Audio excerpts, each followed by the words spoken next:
The sun's out, you're on the beach, having a drink with your family, then all of a sudden you start to feel a tremble, followed by a siren, and you start panicking and wonder what is going on.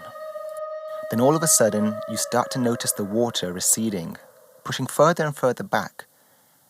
This is the first sign of a tsunami. And often when you're seeing this, it's already too late. Which is why it's so important that we have early detection systems capable of notifying us as soon as a tsunami is created so that we can get to safety.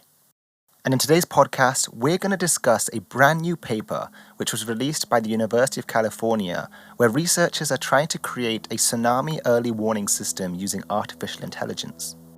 This is the Earth SciShow podcast and your host, Mr. Earth Guy. If you enjoy this kind of content, please consider following and subscribing on your platform and hit that notification icon for new episodes. Tsunamis are incredibly destructive waves that can destroy coastal infrastructure and cause a loss of life. Early warnings for such natural disasters are difficult because the risk of a tsunami is highly dependent on the features of the underwater earthquake that triggers it. Underwater earthquakes can trigger tsunamis if a large amount of water is displaced, so determining the type of earthquake is critical to assessing the tsunami's risk. One way to do this is by looking at how two sides of a fault move relative to each other during an earthquake. This is called the slip type. For example, if they move vertically, they can raise or lower the water column and create a tsunami. If they move horizontally, they have less impact on the water column and pose less tsunami risk. But how can we measure the slip type of an earthquake quickly and accurately? Well, this is where acoustic waves come in. Acoustic waves are sound waves that propagate through fluids such as air or water.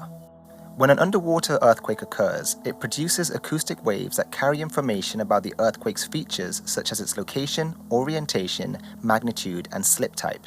And now scientists have developed a computational model that uses underwater microphones called hydrophones to record the acoustic waves and monitor tectonic activity in real time. The model triangulates the source of the earthquake from the hydrophones and uses artificial intelligence algorithms to classify its slip type and magnitude. It then calculates important properties that dictate the size of the tsunami, such as effective length, width, uplift speed, and duration. The scientists have tested their model with available hydrophone data from 4 different past earthquake scenarios associated with tsunami events. These were located in Samoa, Japan, and the Honshu regions. They found that their model almost instantaneously and successfully described the earthquake parameters with low computational demand. And one of the main advantages of using this model is that acoustic waves travel much faster than tsunami waves through water columns. This means that we can get information about the earthquake and its potential tsunami risk much earlier than relying on deep ocean wave buoys that measure water levels. This in turn can give us more time to evacuate those at coastal cities. As with most AI systems, the more data that's collected, the better the modeling results will be. And they'll also be able to characterize the type of tsunamis with higher accuracy. Because the system will rely on an array of hydrophones across the oceans, they're now working with systems in offshore platforms and ships to ensure that they have good coverage across the oceans.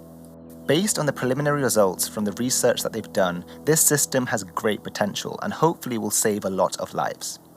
That's all for today's episode on Earth SciShow. I hope you enjoyed it and you took something from this. I really enjoy making these podcasts, and if you like them, please consider subscribing and following. I'll see you tomorrow.